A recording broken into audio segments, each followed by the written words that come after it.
Legacy planning, y'all. Yes. So none other than Prophet Sherelle Meredith is going to come up now and teach us about legacy planning. Y'all have y'all notepads and pens ready to go because this is another avenue to generational wealth. Good afternoon, everybody. Everybody doing well? Everybody doing all right? Awesome, awesome, awesome. Come on, let's give it up for our apostles. Amen. For thinking enough of us to be able to do this. And we thank God for Prophet Vic. Didn't he do an amazing job? Yes, and Dana did an awesome job on yesterday. Kayvon did a phenomenal job. And we are super excited. I'm not going to be before you guys long, I promise. Delana? Where my stuff at, Shep?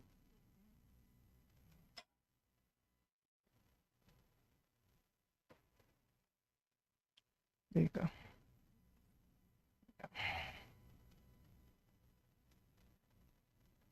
Girl, you know, I don't know what I'm doing. So thank God for the young people. Yeah. Now what I press? Okay, thank you. Thank you. All right. So well, everybody here know who I am. So I am Sherelle Meredith. I am a licensed life insurance professional, aka the legacy planning expert. I currently reside in North Carolina, but I am originally from this great state of New York. I've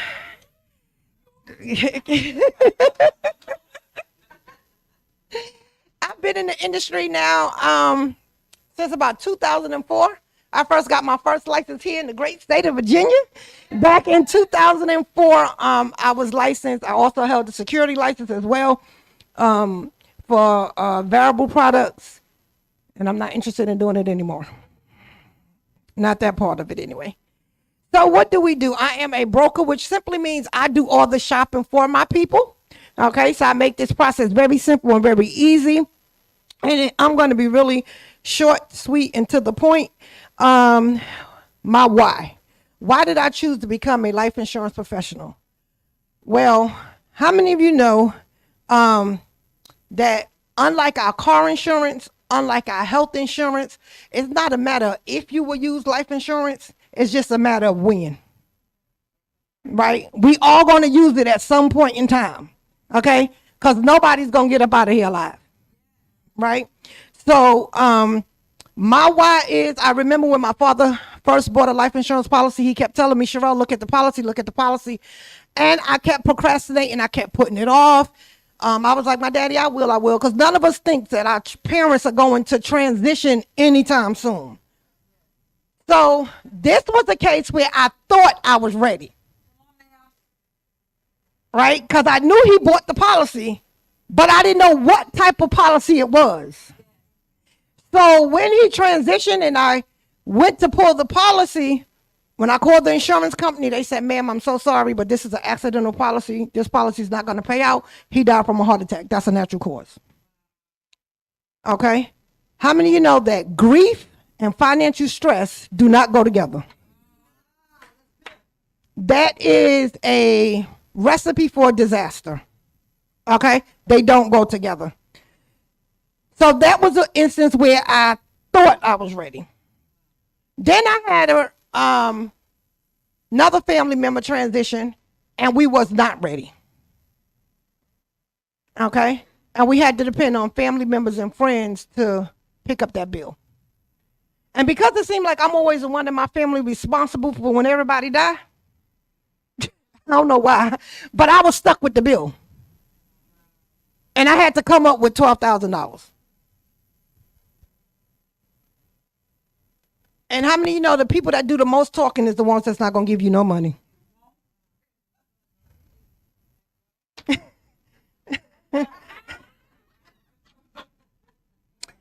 Then I had another family member to transition, and we was ready. Okay? The policy was there, and we was able to use it. All right? So, how many people currently have life insurance? You currently got life insurance. How many of you know how your policy works?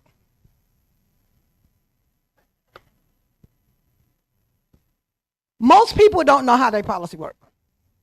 And though if you had a good insurance agent and I explained how your policy worked, I know you still probably don't know. Right? So you want to know, one, what type of policy you have, if you have one. Two, you want to know how it's supposed to perform for you. And then three, you want your family members to know where it's at.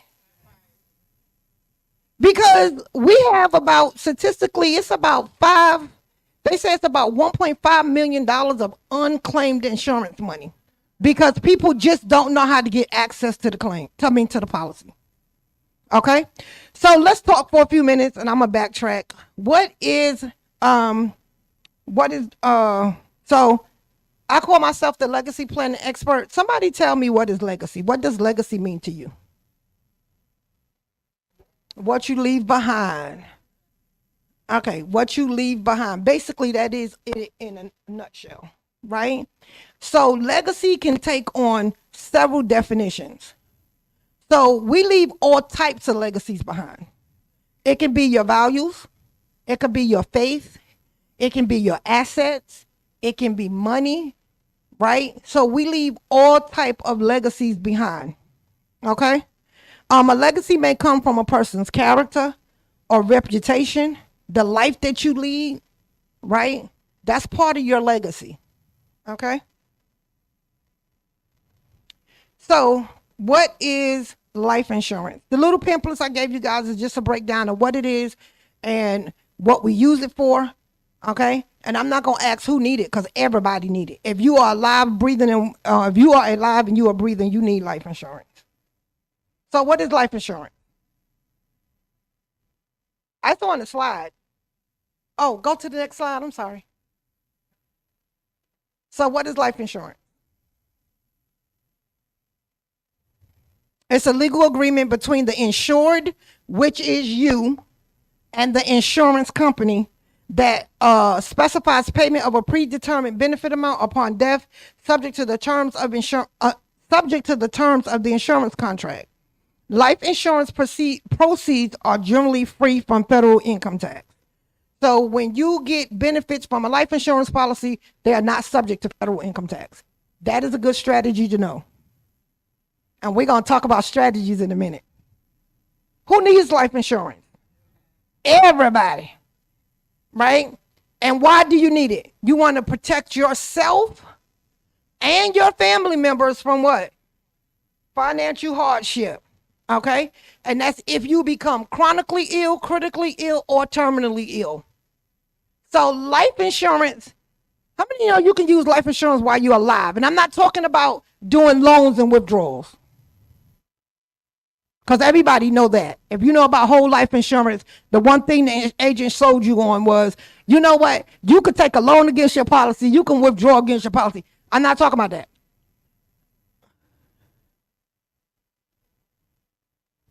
Not quite, even though you can. Yes. So depending on the type of policy that you have, okay, and nobody should have a policy. If you cannot use that policy while you're alive, if you become chronically, critically, or terminally ill, you don't have the right policy.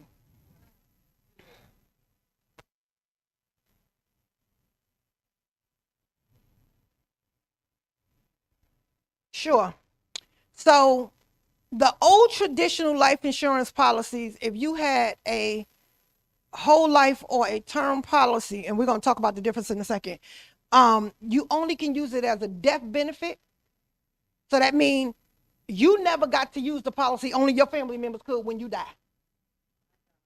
Right? Now, when it comes to a whole life policy, you can withdraw some of the money out of the policy. But as far as the policy itself working for you, you can only use it when your family members was the only ones can use it when you died. And you designate what is called a beneficiary, which is simply the person that you designate that you want the proceeds to go to when you pass away. Okay? So, did I answer your question? Okay. So, how much is, somebody has another question? No. Mm-mm. Okay. No, it's not disability insurance. Okay. How much is life insurance? Every individual is different. Here are some things you need to consider. So when you're looking to get a policy, these are the things that you need to consider. What is your current income? What is your current savings? What type of debt have you accumulated? Future education needs, financial and retirement needs, your age and your life stage. Where are you at in life? The next thing you need to consider, what I did not put on the slide, is what is it you want the policy to do? Okay? Do you want the policy just to be a pure death benefit for when you die and take care of your expenses? Are you trying to create generational wealth? Are you trying to use it as a wealth building strategy tool? What is it you want the policy to do? Do you want the policy to replace your income? Right?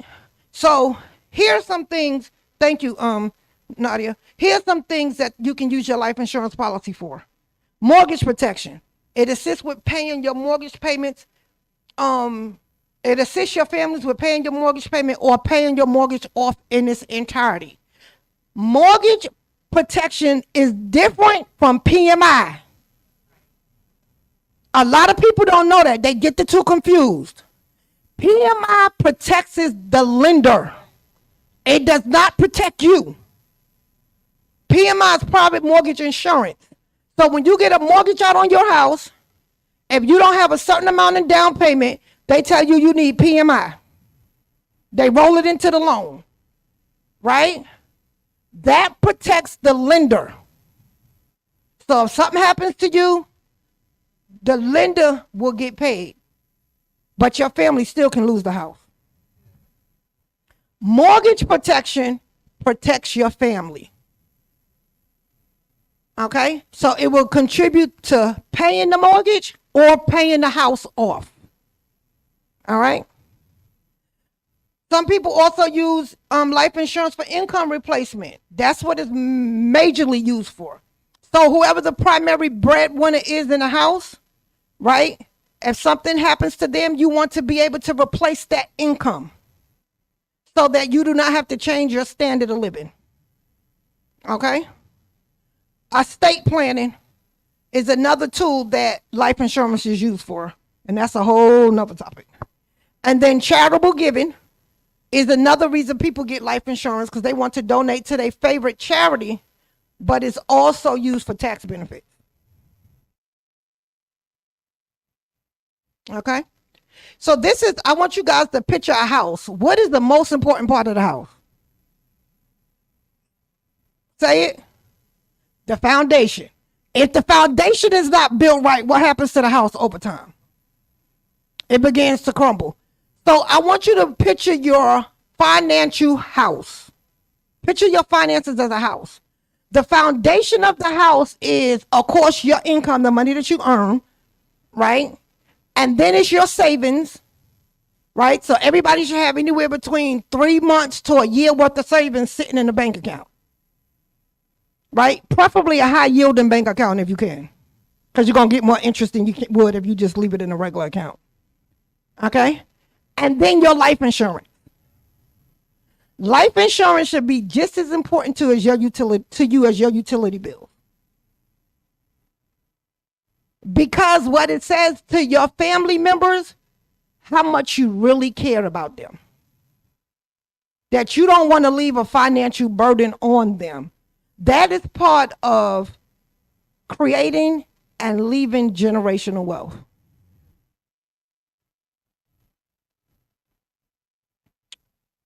So how is life insurance priced?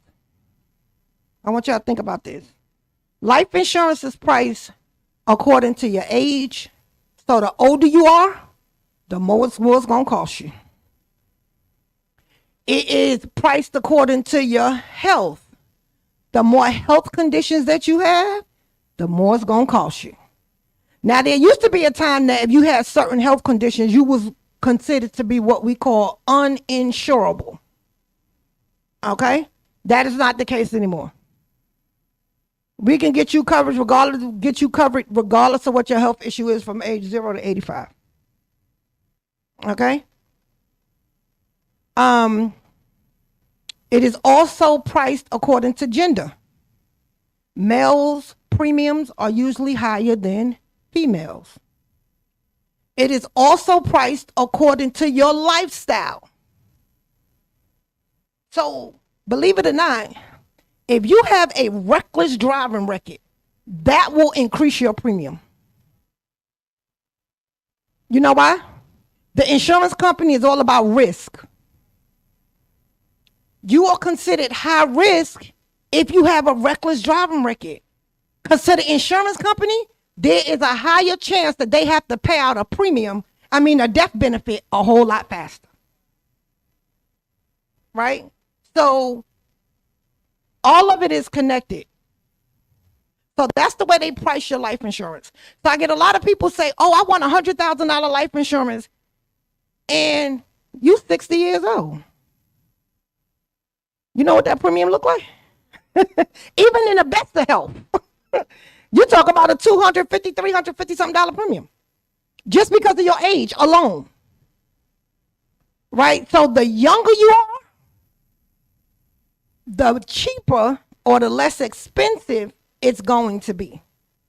Okay? Who have policies through work? Who have a policy through their job? Okay. You used to have a policy through your job. So let me explain to you something about policies through your job. You don't control that policy. Another thing about a policy through your job is if you miss work for more than 2 consecutive payroll periods outside of being on vacation, that policy will not get paid. And it will not pay out to your family members either. Why? Because it is considered an active payroll deduction. So I'm out on FMLA right now. Guess what?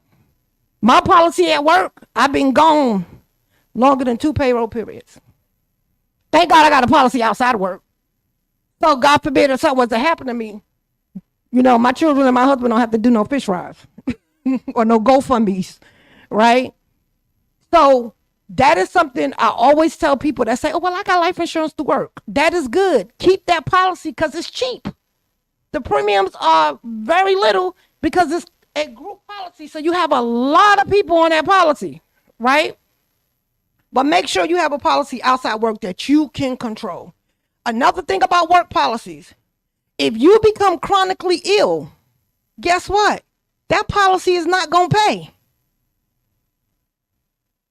Now, if you got short-term disability and you home for 30 days or more, you'll get some money.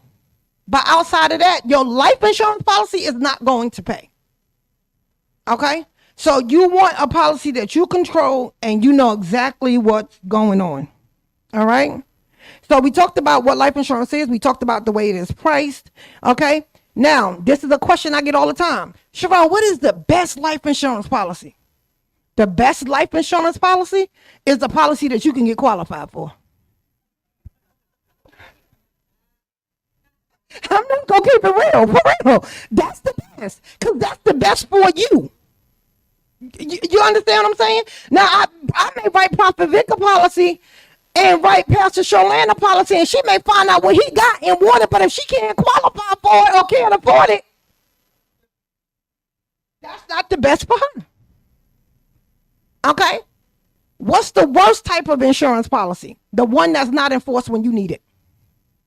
When your family need it. That's the worst. You can go to the next slide. Okay? That is the worst. So let's talk about types of insurance. And I'm going to breeze through this real quick. If y'all got questions for me afterwards, I can go into more detail, but we're going to breeze through this real quick. So there are 2 types of life insurance policy that we hear often that's sold around in the industry, and you hear something that's called term. Term is exactly what it is. It's temporary.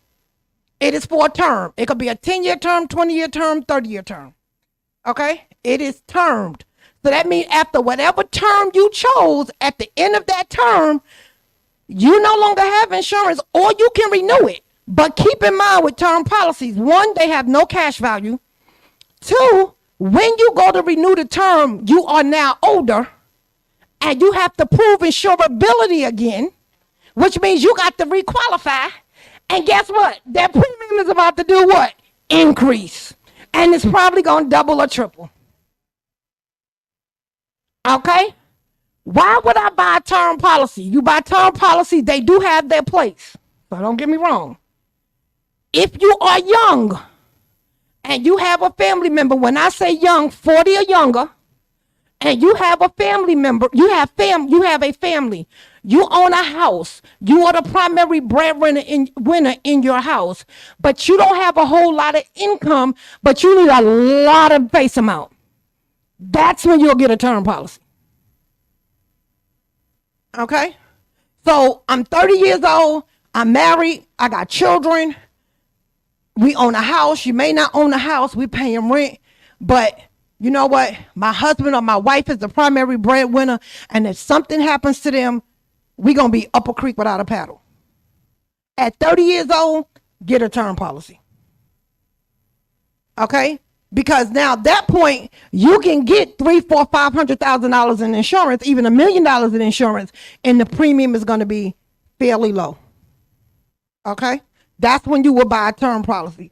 Or you buy a term policy if you own a house and you just want to use it strictly for mortgage protection. Mortgage protection policies are a type of term policy. Okay, there are two types. You can get a level term policy, which means the death benefit or the face amount, and the premium remains the same throughout the term. Okay, or you can get what we call a decreasing term, which most people have to cover debt. All right, if you're trying to cover debt and that's all you want it for, well, then your premium will remain the same, but every time you pay down that debt, the face amount will decrease until you get to zero. Y'all got that? Everybody understand that? Okay. Okay. So decreasing term policies are used to cover debt only. Most people, when you go to buy a car, they include a term policy attached to it. And it's usually a decreasing term policy, right? And everybody that got a car, you paying a car payment, you need to know if you got it. Okay? God forbid you transition. Okay? That term policy will pay off that car so that debt is not transitioned to your family members. But the caveat is this: the premium remains the same. So if they're taking, say, $100 out of your car payment to put towards that, that's going to stay the same. Okay? Until either you transition or the car is paid off. But it's going to decrease every time your debt goes down. Y'all got that? That's called a decreasing term policy. If you own a house, I would not recommend a decreasing term policy. I would recommend a straight level mortgage protection policy because you get the entire face amount. So now you're not necessarily throwing away money if you transition. So say you have a $500,000 mortgage protection on your house, you transition, your family get the entire $500,000. Okay? You follow me? Okay. All right. So that is the difference. Then we have something that's called an annual renewable term, which just simply means that every year during that term, the policy will renew without you having to prove insurability again. All right. And then the last one is a return of premium term policy, which that simply means is if you have a term policy, you never let it lapse. The insurance company will give you back all your money that you paid during the entire term. So if you have a return of premium policy, say you had a term policy for 20 years. You got it when you was 30, you are now 51, you have outlived the term. They will give you back all the premiums that you paid from the time you were 30 up until you was 50, as long as you did not let it lapse. If you get one lapse, that rider is void. Because it is a rider, and you're going to pay for it, but they're going to give you all the money back, but you cannot let the policy lapse. Okay? If you let it lapse, that's it. All right, let's go to the next one. Whole life. Whole life, everybody knows about whole life insurance. It is permanent coverage, right? So whole life insurance usually lasts up until the person is 100. Now that a lot of insurance companies are covering people up to the age 105, 121, okay? Because the life expectancies are longer, all right? If the person has an insurance policy, I'm just throwing out a number, say it's $100,000. You bought the policy when you was 40. You paid your premiums. You never let the policy lapse. You turn 100 years old. For a straight whole life policy, they will give you the whole $100,000. Okay? Plus, but with straight whole life policies, this is the trick question that everybody asks. Why I paid all them premiums and I got cash value in there? Do they give me the cash value and the $100,000, the face amount? In this case, we're gonna say $100,000. No, you're gonna get the $100,000 because in that case, the cash value is gonna be less than what the face amount is. Y'all following me? Okay, so they'll just give you the straight $100,000. That's what we call a straight life, whole life policy. Most of those policies, they accumulate about 3% interest. Okay, and before you see any type of real cash built up in it, you usually have to keep the policy for 3 years or more. Because if you try to get money out of it before then, surrender charges and fees and all that stuff is going to eat you up. Okay, we can go to the next one.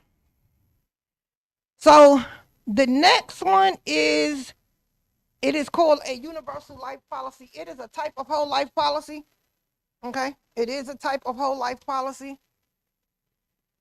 Universal life policies, a lot of people like them because you can adjust the premium and the death benefit. It's flexible.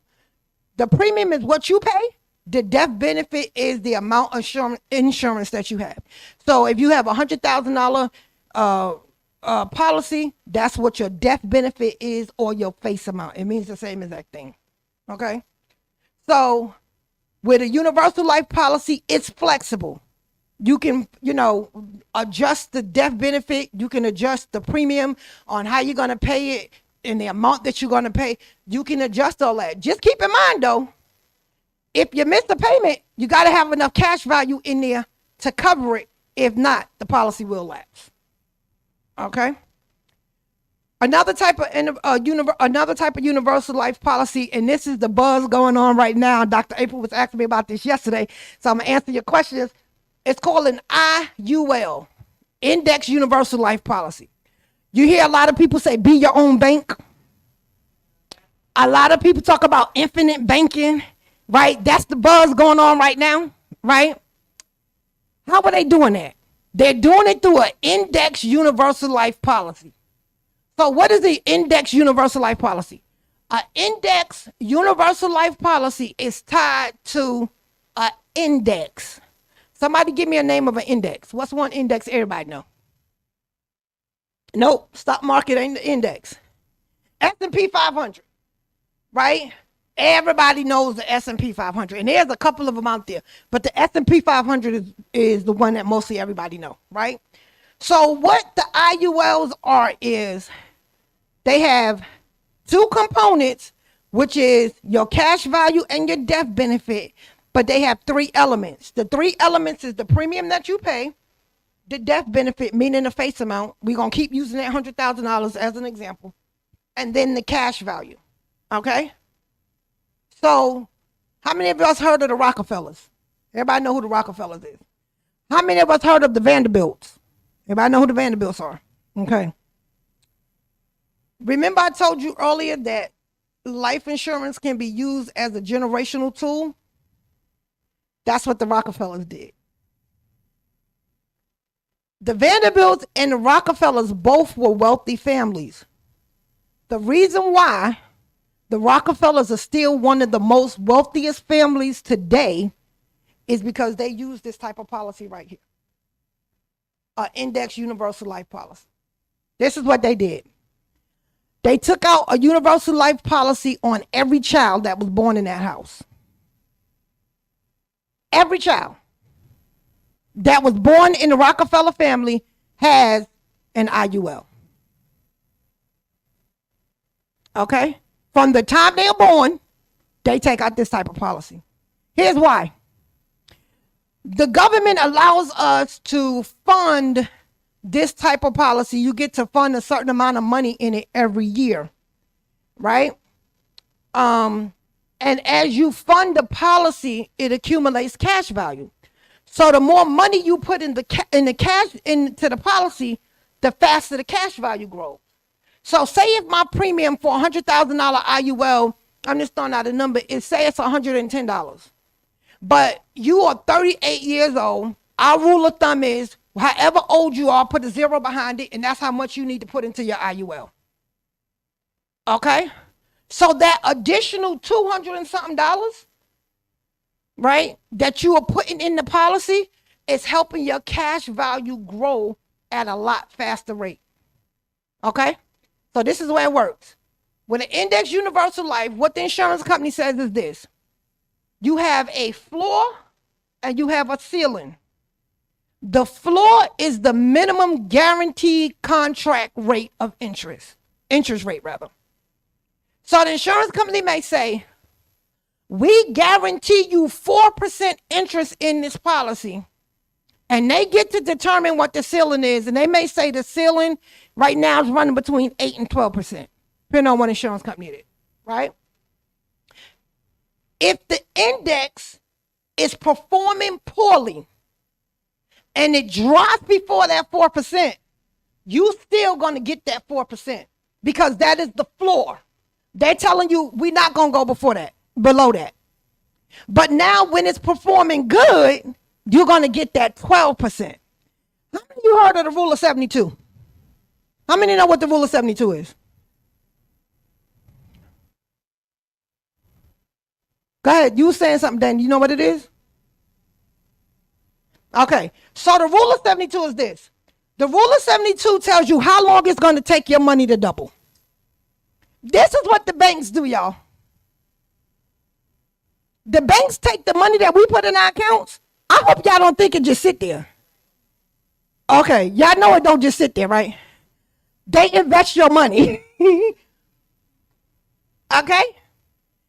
So the rule of 72 is this. So if I put $1,000 into an account and I have an 8% interest rate, if I take 8% and divide it by 72, what number is that? 9.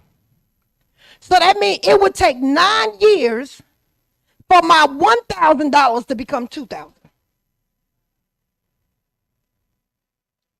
Oh, you think that's a lot? So take what the bank is giving you, and they're not even giving you a full 1%. So if you took that $1,000 and put it in that same account with a 0.5 interest rate, and that's high because they ain't even giving that, most of them, okay? It's going to take over 72 years for your money to multiply. Which your money is not keeping up with inflation. So what an IUL is, it's a hedge against inflation, right? Because when it's doing well, they're going to credit you that money. Okay? But when it's performing low, you're not losing anything. Okay? So what the Rockefellers did was they funded that policy and they let the money grow in the policy. And then what they did was they took loans out against the policy. For 2 reasons. One, you don't have to pay it back, but if you were smart, you would, because your money is still compounding. That's number one, which means it's still growing. But number two, the reason why they took the money out of the insurance policy, who can guess? Yeah, but why? Why did they take it? Was for investment purposes, but why did they pull it out the insurance versus it's a tax strategy? They pull that money out tax-free. And they kept that cycle going year after year after year after year. Correct. Absolutely. So we know the saying is not what you make, it's how much you can keep. Right? And now it's not so much how you can keep, but how fast you can grow what you're keeping. How fast can you grow it? That is the key. So that is the reason why people do IULs. Now, I'm going to tell you the caveat to the IUL, because I'm very transparent. The caveat to the IUL is, one, it has to be funded right and set up properly. The second thing is you have to have the discretionary income to do it. Because if you're trying to fund this policy and you want to go in and pull money back out of it fast, this is not going to work for you. It is a long-term investment. You got to give the money time to grow. Okay? So when I sit down with people, I look at your discretionary income, and discretionary income is just versus what your income is versus all of your liabilities. And if you don't have at least 3 times the amount of what your liability is in discretionary income, the chances of me writing you this policy is slim to none. Because I'm setting you up for failure. Because I know you're going to need the money. And you're going to try to go get it. And then when your money don't grow as fast, and you're going to come back to me and be like, no, because that ain't what I told you to do.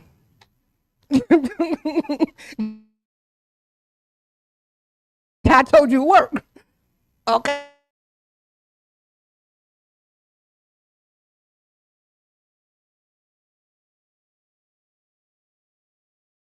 You got life insurance on your kids. Do not add them to your policy as a rider.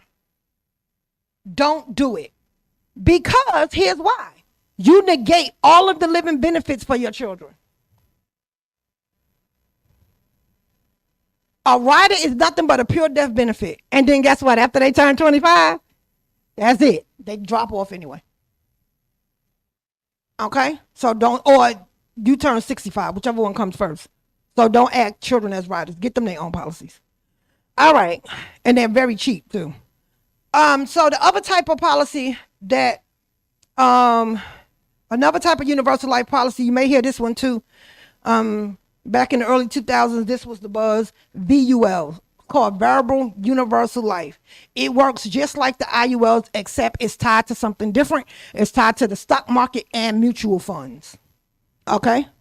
If you are young, and when I say young, I'm talking 30 or less.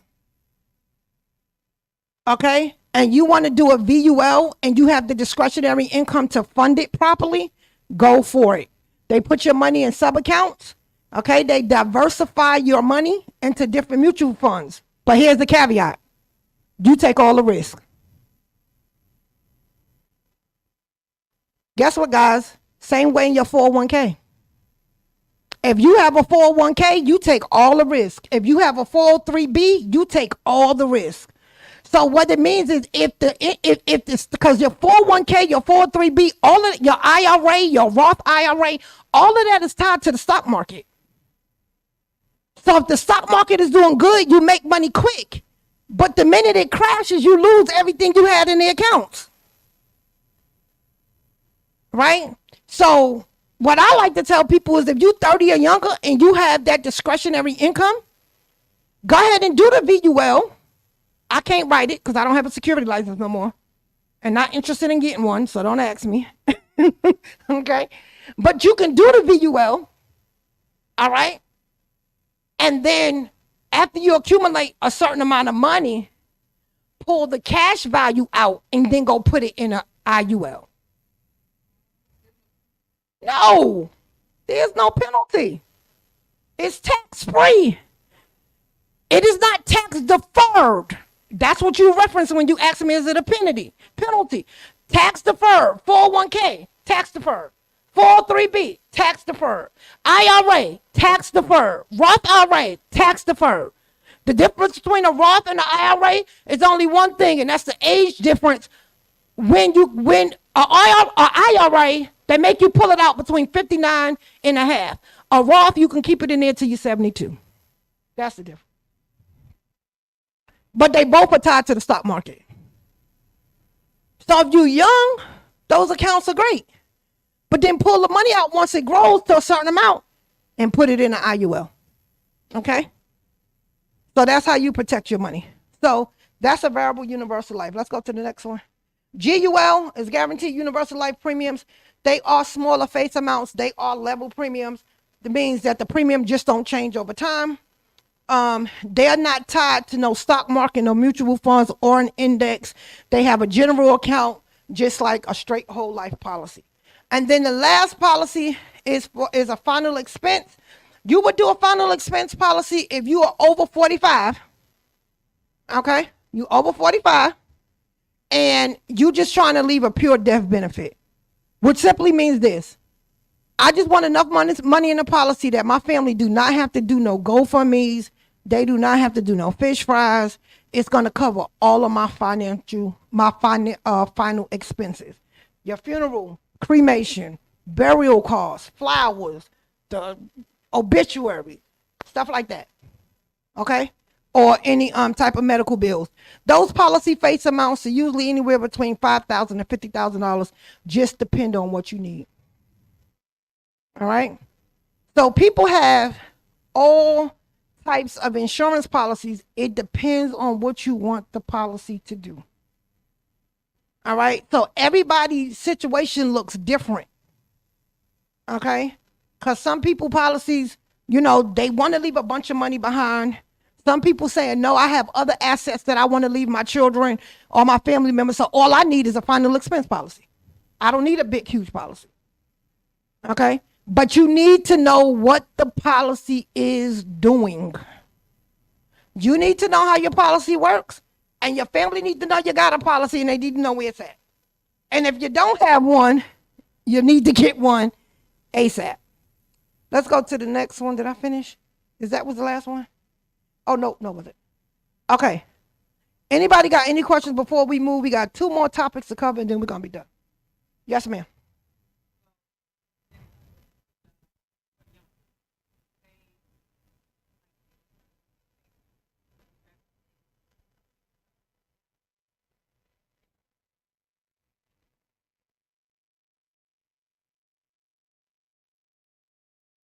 You need to know how financially disciplined he is. Okay. So if you're going to be doing it, you can do a VUL for him if you have the discretionary income to fund it right. Okay? Okay? Yes, ma'am.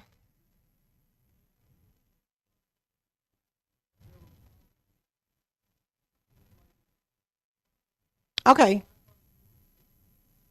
So benefits that you could use while you're living in your insurance policy. Regardless of the insurance policy you have, whether it's term or whether it's whole life, okay, you should have what we call living benefits in the policy.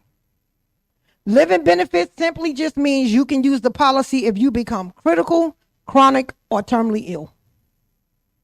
And the insurance company says we will advance you anywhere between 20 up to 50% of your death benefit. Some of them will advance more.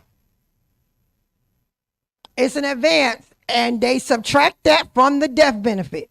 So if you got $100,000 policy and you had to use $50,000 of it while you are alive, then your family members only got $50,000 to work with.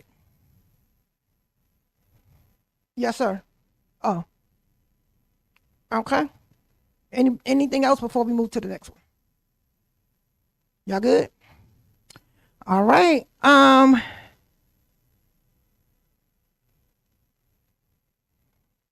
We're going to talk about forms, and then the last, it's up there. Okay, we're going to talk about forms, and then the last thing I'm going to talk about is a will versus a trust. Okay? So forms. These are some forms that everybody need to have. And if you don't got them, get them ASAP. I've been working in the medical field well over 30 years now, and I can tell you, I have seen some disastrous family fallouts. Okay. When people are sick, when people die, family act a fool. I'm just keeping it real. They act a fool. Everybody know what mama wanted, but nobody was there to help mama. Well, mama told me this. Yeah, she told you that 10 years ago. Because the last 10, you ain't been nowhere to been found. And even if she told you that. Well, daddy said he want this. No. All right. Or if you like me and you have a blended family, that gets real funny when people die. Right? Because then everybody, that's my daddy, that's my mama, and I know what she said. No, we ain't going to do that, Suge. Okay? So here we go. Write these down because these are some everybody need to have. Married or single, you need to have them. The first one, a healthcare power of attorney. Everybody need to have one. You can get them from your local hospital. Or you can download it for your state. Yep, healthcare power of attorney. Everybody need to have one. The second one is a financial power of attorney. Or you could do something that's called a dual power of attorney, which covers both health and finance. Okay? So here's the reason why you need it. Healthcare power of attorney, you want to have it because God forbid you come incapacitated, you're not able to make healthcare decisions for yourself. You're not able to talk. Somebody need to be designated to talk for you. And spouses, let me give y'all a rude of awakening because I've seen this happen too. Just because you married does not mean you get to say. And most people think they do. Well, that's my husband. But guess what? If you don't have a healthcare power of attorney in place and they got some kids that want to go up against you, that's going to be a problem. Okay? And it just all depends on what hospital you in and what doctor you get. I've seen it happen. Okay? Financial power of attorney. If you are married, but you guys have individual accounts, or if you're single and you are the sole person on your account, you need a financial power of attorney. Because guess what? Or even if you have 401ks or 403bs, IRAs, Roth IRAs, right? Any type of financial anything, you need to have a financial power of attorney. Now, for married people, if you have a joint account, when it comes to your bank account, it's not a problem. But guess what? If your spouse have a 401k, you're not on that account. And you're going to try to access that money and you won't be able to. You will have to wait until 30 days after you produce the death certificate. And the 401k and all those other accounts can be added into the person's estate. And if you get into some type of battle and now you got to go to court, guess what's going to happen? It goes to probate. And we're going to talk about what probate is in a minute. Okay? So you want to have a financial power of attorney. Another thing you want to have on your bank accounts is called a pay on death designation. Pay on death designation. You want to have that on your bank account. So when you go to the bank, ask them to give you a pay on debt designation, or be sure that you have a beneficiary listed on your bank account. If you have 401ks, 403bs, things like that, you definitely need a pay on debt designation form. Okay? Then you want to have what's called a transfer on death. What that simply means is that works for like most vehicles or non-qualified brokerage accounts. Okay? It's called a transfer on death. Some states don't recognize it, but the state of Virginia does. Vehicles or non-qualified brokerage accounts. Yes, ma'am.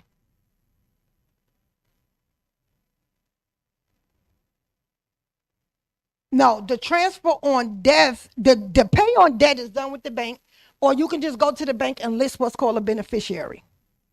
Okay? The transfer on death, all right, is usually used for vehicles or non-qualified brokerage accounts.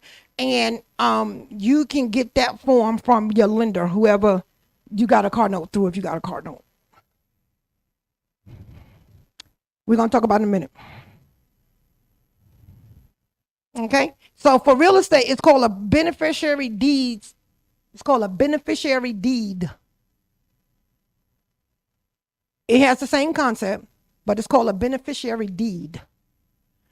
Now, if you are married and one person passes, then of course the spouse will automatically get the house. But say, God forbid, they're in an accident and both spouses pass away, right? If you don't have a beneficiary on deed listed on your property, again, it's going to get tied up more than likely in probate. Okay? The one thing you need to know about probate, you need to know your state threshold, your state's probate threshold. For the state of Virginia, it is $50,000.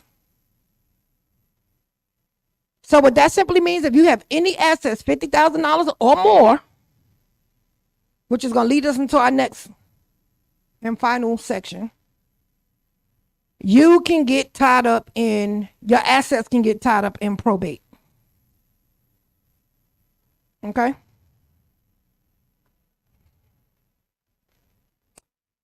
Any questions there? No questions? Okay. So leading to our next and final section is will versus a trust. How many of y'all know what a will is? Everybody heard of a will, right? Or last testament, same thing. Okay? It's a document that you create advising how you want your assets and property be distributed when you pass away. But remember this though, you can create the will, and the will don't necessarily have to be created by an attorney. You can download the paperwork for your state, create the will, and have it notarized, and you have a will. Okay? But there's a problem with a will when you start talking about property and larger amounts of life insurance, large bank accounts, large investments. There's a problem with a will. One, it can go to probate, and probate is just the court's public planning estate process is what probate is. Okay? But the court can also decide that a will is not legally valid, and they can rearrange your desired distribution of your assets and your property. Because they have the authority. They can do it. They have the authority to do it. This is the reason why if you have property, you do not want to do a will. If you own property, do not waste your time doing a will. Okay?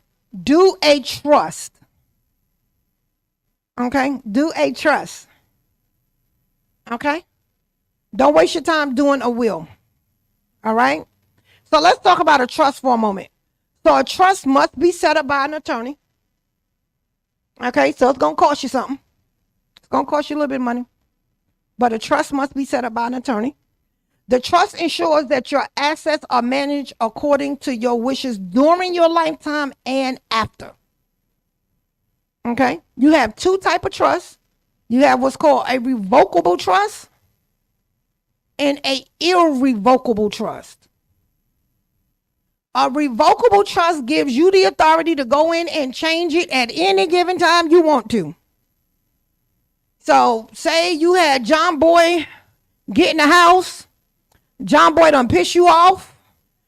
And now you want Sally to get the house. So now you're going to change it. And you can say the house go to Sally.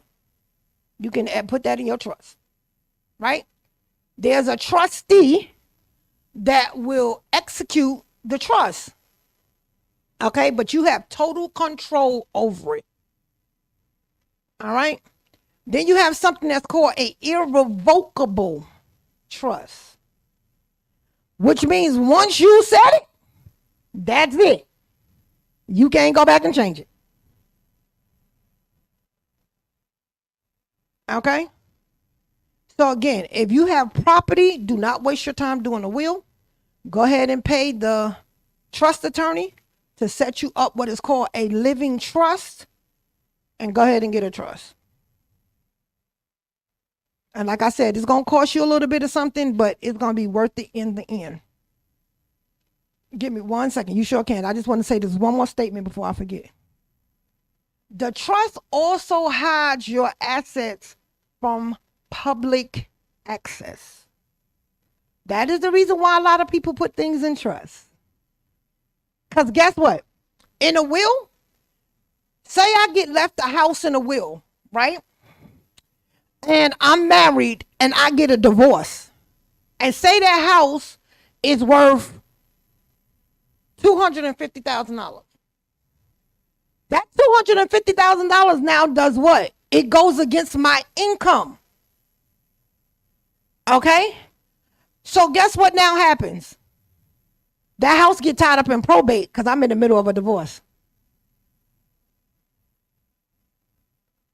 So that's why you don't want to do a will. If it's in a trust, they can't touch it. Somebody sue you. They can't touch it if it's in a trust. Okay? I'm going to give a disclaimer. By no means am I giving you legal advice. When you are dealing with a trust, I want you to go to a trust attorney. Is that understood? Okay? Because they're going to give you the details. I'm just giving you the basis of it and the reason why you want to do a trust over a will. Now, if you don't have no, you don't have no property, you got a little something in the bank, it ain't much. You could do a will in the beginning, but as you begin to grow, you want to look at doing a trust. It is well worth it. Okay? All right, Pastor Braxton, what was your question, Don?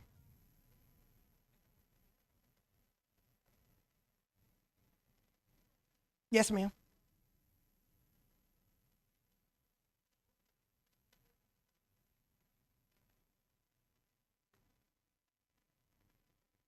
Mm-hmm. When you say gone, you mean transition?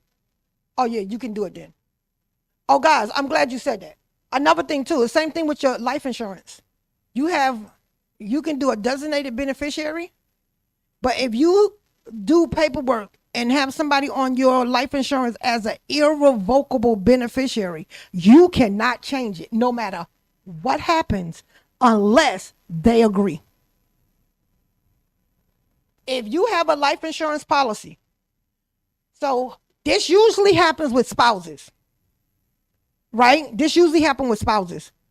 And they list their spouse as a irrevocable beneficiary. And they get a divorce. And they say, I no longer want you to be my beneficiary. Guess what? If I don't agree, it ain't nothing they can do about it. So you can go get married 10 times after. When you die, I'm still going to collect. That's just the truth of the matter. That's the way it works.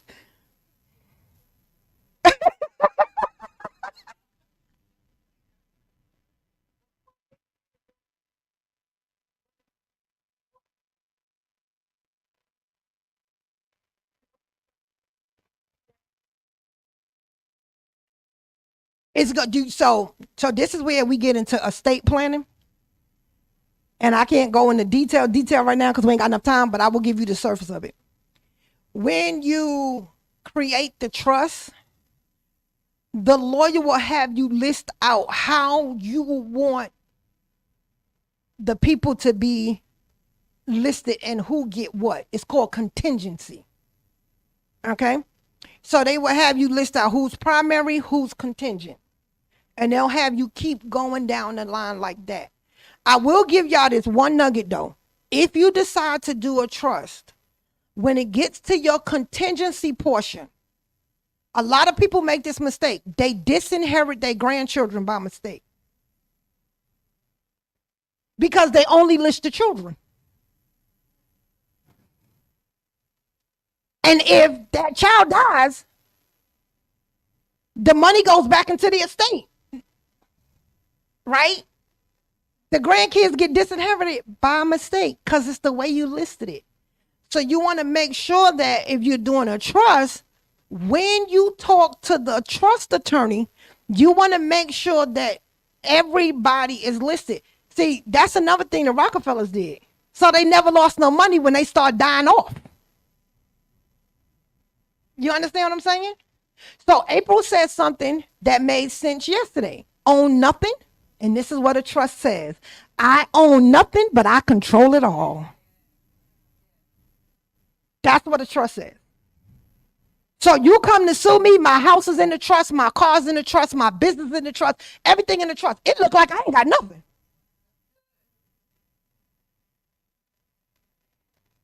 Yes, ma'am.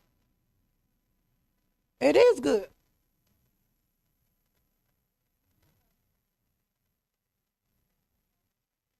Hmm. Of course you can. No, you can still put it in the truck. Yeah, you can still put it in the truck. Yes, sir.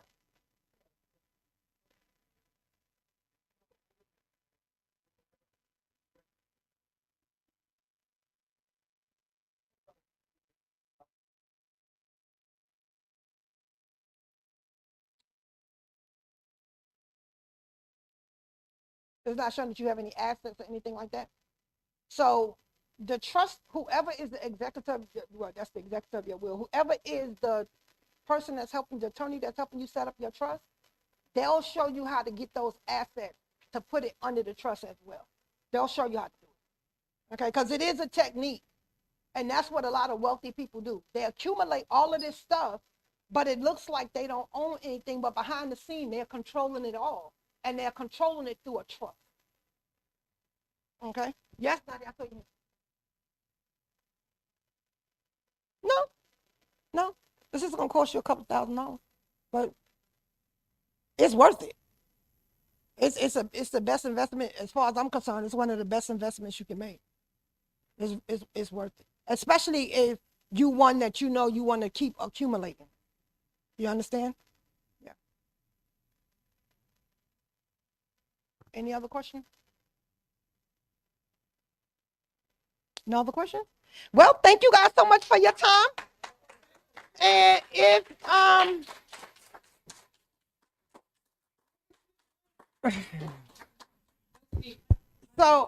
if you want to set up an appointment with me, on your folders there is a QR code.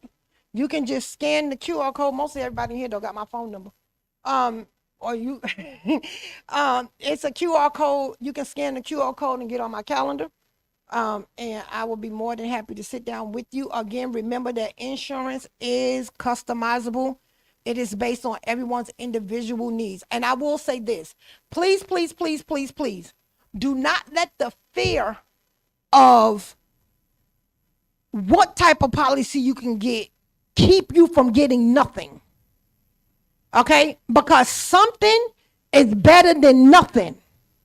And you can get as much insurance as you can afford. Okay, there's no limit to where you be like, well, no, I can't do nothing now because if I do this, then it's going to stop me from doing this. No, that is not the case. So don't let the fear of not getting what you think you want cause you not to get nothing, because one thing for sure, okay, none of us going to make it up out of here alive. So it's not like car insurance if you're going to use it. It's not like health insurance if I get sick. All right, it's all a matter of when. And because we don't know what day it is, and we all as believers confess long life, right? We do, right? Ain't nothing gonna happen to me. I'm gonna live with a God gonna satisfy me with long life, right? And I believe He is. Okay, I honestly believe that. But again, because insurance is based upon age, you need to do something now versus doing nothing and wait until later. Okay? Thank you. Thank you. Thank you. All right, all right, all right. Thank you, Prophet Sherelle. How many of y'all enjoyed that legacy planning? Today was an amazing day, wasn't it, y'all? From Kevon Purdy, the licensed clinician this morning, breaking down the mind of the man and so much with the mental health. That was a lot of nuggets. And then, of course, our very own Prophet Vic regarding the intersection. I almost said intersectionality, but intersection of God and therapy. That was amazing. And then, of course, we just had Prophet Sherelle regarding legacy planning. Today was great. And also just a recap from yesterday. Again, Dana, one of our amazing licensed clinicians with mental health. Not tooting my own horn, beep, beep. Giving y'all a few financial nuggets for prosperity. And then tomorrow we have the amazing, anointed, prophetic apostle Adrian James is in the house, y'all. All the way from North Carolina. Welcome, welcome, welcome into our home. But I also want to acknowledge still the man and woman of this house, our apostles, Dwayne and Brenda Ward. I don't know where Apostle Dwayne went, but he was just in here. So we are still excited. Keep that momentum of your mind and bring that in here tomorrow. And we're going to show Apostle Adrian James and her family the same honor and respect that you gave all of us this weekend. All right. Love you all. We are dismissed. See y'all tomorrow.